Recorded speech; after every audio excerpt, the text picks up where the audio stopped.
This island has only been used for bringing mentally insane people here Yeah. and quarantining people with the bubonic plague. Yeah, exactly. Well, at the moment, probably you are going to feel the sense of that for sure, because it's totally abandoned since 1964. They started to refurbish, as you can see, the scaffolding on this building.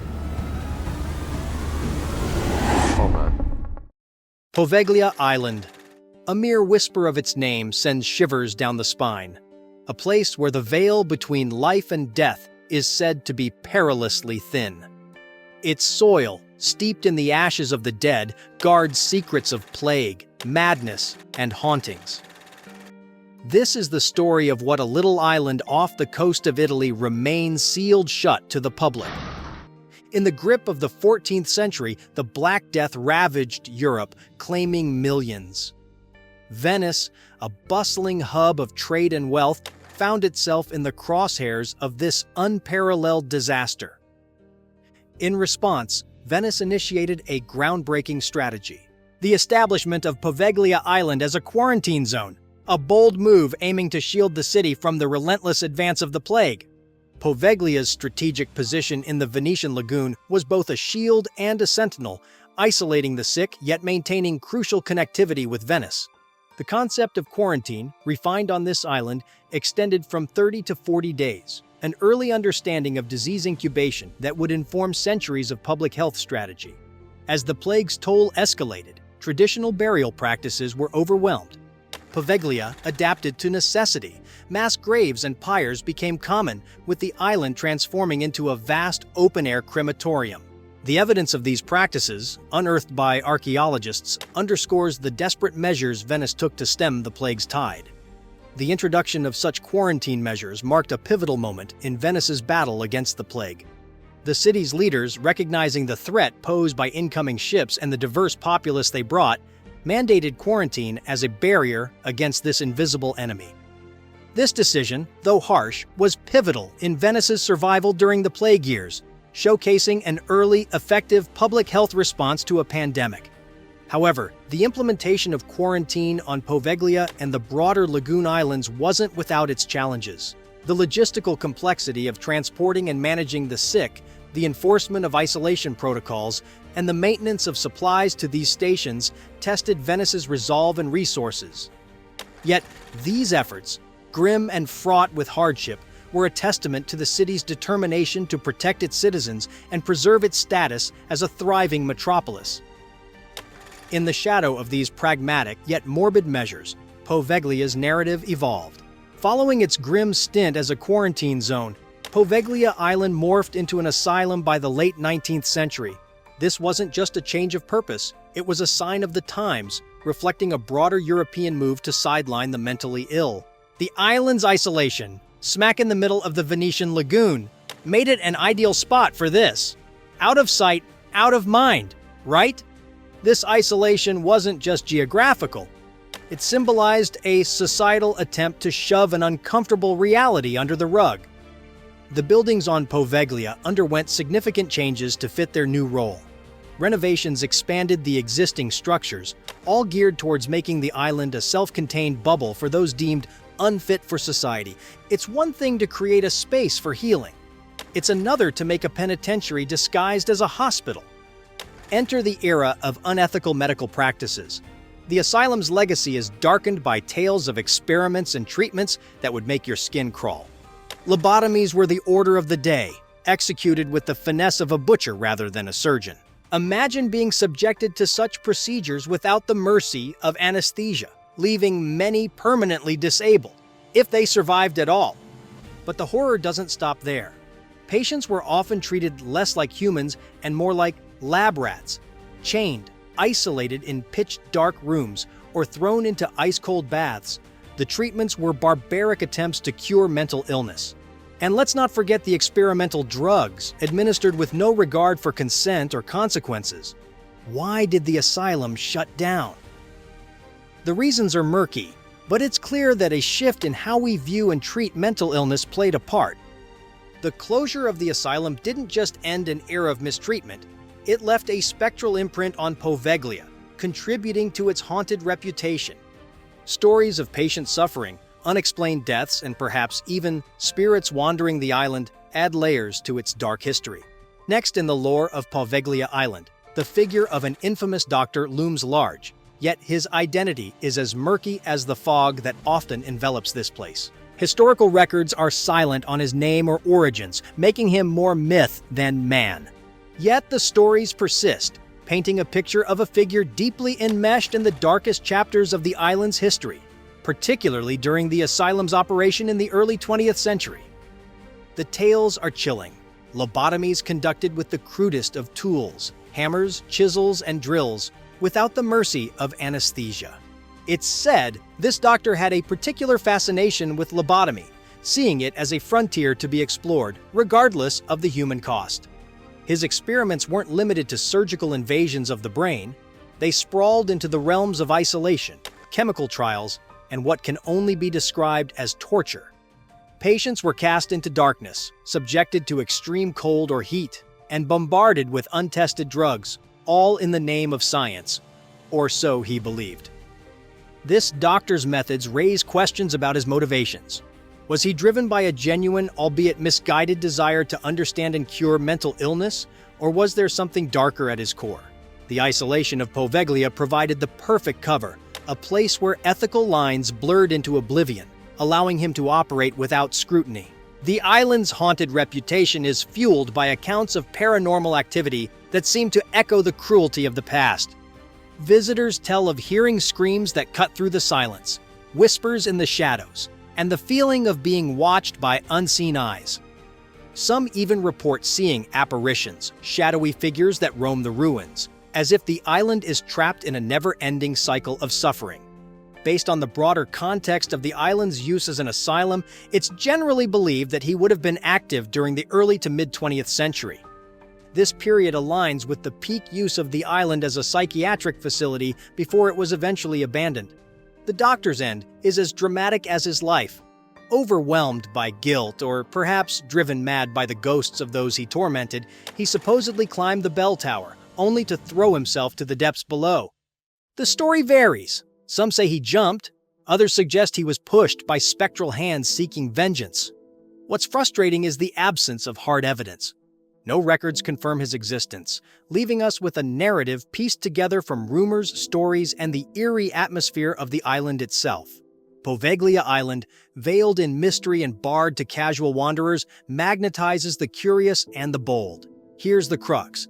The harder it is to reach, the more tantalizing it becomes. The island doesn't just sit silently. It whispers, clanks, and occasionally screams. First, the silence there isn't the peaceful kind. It's heavy, charged, a prelude to something you feel but can't see. Then, as if on cue, the quiet is shattered. Bells no longer chime, footsteps echo in deserted halls, doors slam shut with no breeze to blame. Sightings on Poveglia are varied but chillingly consistent. Figures shrouded in the misery of the plague or dressed in the garb of old asylum staff appear, only to vanish before logic can catch up. The air carries the clank of chains, the soft whispers of Italian long past, turning the atmosphere thick with histories untold. The island plays with temperature like a moody deity, dropping degrees in spots heavy with death's legacy. Visitors tell tales of unseen hands guiding, warning, sometimes pushing them away from places best left undisturbed. Feeling watched is a given. Certain spots on the island seem to pull emotions straight from your chest. Rooms that housed too much suffering, towers that have seen too much despair. And then, there are moments that defy time. Visions of the island's harrowing past playing out to an audience of the present. Voices captured on devices that speak from the grave, delivering messages that are sometimes angry, sometimes pleading, always haunting. The island, once a quarantine station during the Black Plague, served as the grim final destination for those inflicted, with estimates suggesting over 160,000 people died there between the 18th and 19th centuries.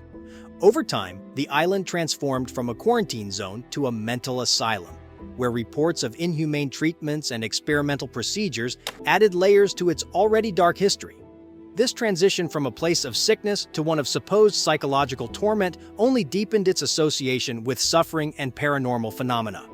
The haunted reputation of Poveglia is fueled by countless accounts of ghostly sightings, eerie noises, and an overall sense of dread reported by those who ventured near or managed to visit.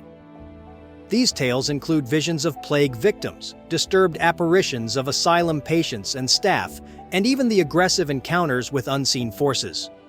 This chilling atmosphere is further compounded by the island's physical state of decay and abandonment, enhancing its ghostly allure. While many of the ghost stories and paranormal claims surrounding Poveglia lack scientific evidence, they remain compelling narratives that continue to attract attention from paranormal enthusiasts, historians, and media alike.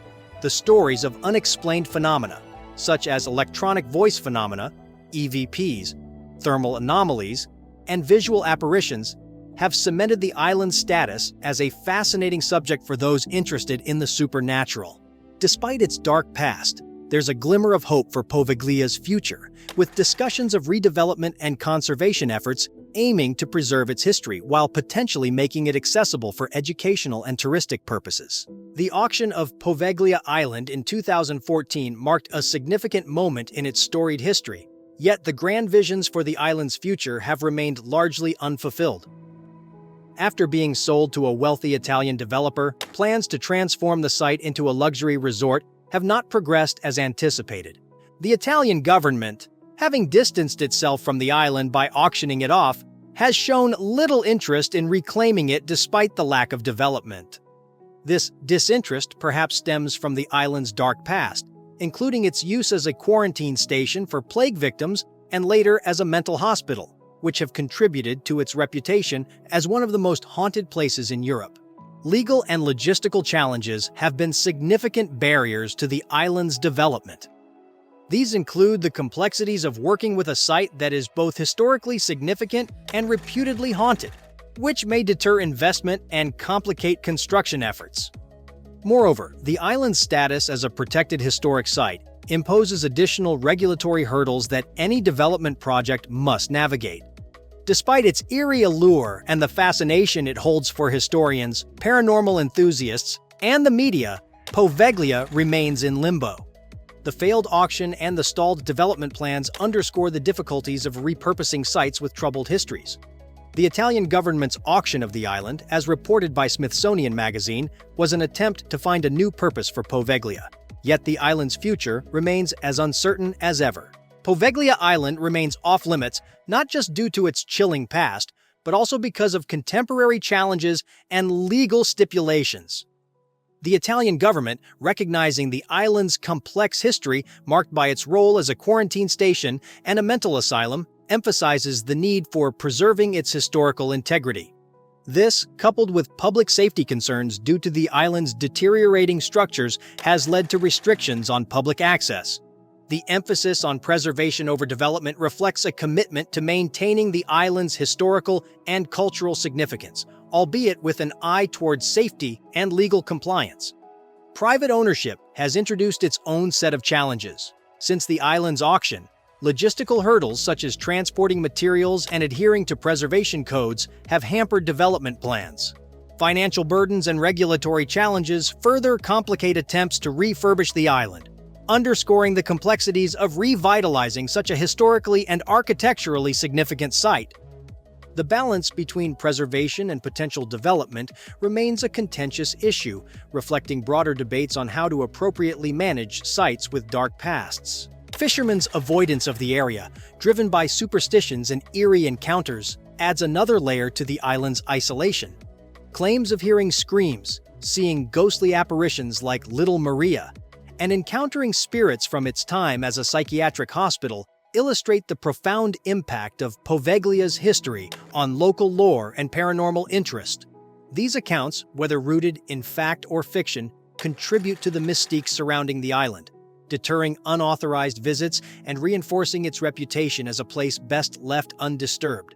It's clear why its gates remain firmly closed to the public. Between the crumbling ruins and the whispers of history, the island embodies a stark reminder of human suffering and resilience. Poveglia's legacy, laden with tales of despair and isolation, cautions us about the past's ability to echo into the present. Here lies a place not just haunted by ghosts, but also by the stories of those who once walked its grounds, making it a chapter of history that's best left undisturbed, yet never forgotten. If you found this video enjoyable, I would appreciate it if you could give it a thumbs up, subscribe to the channel, and hit the notification bell.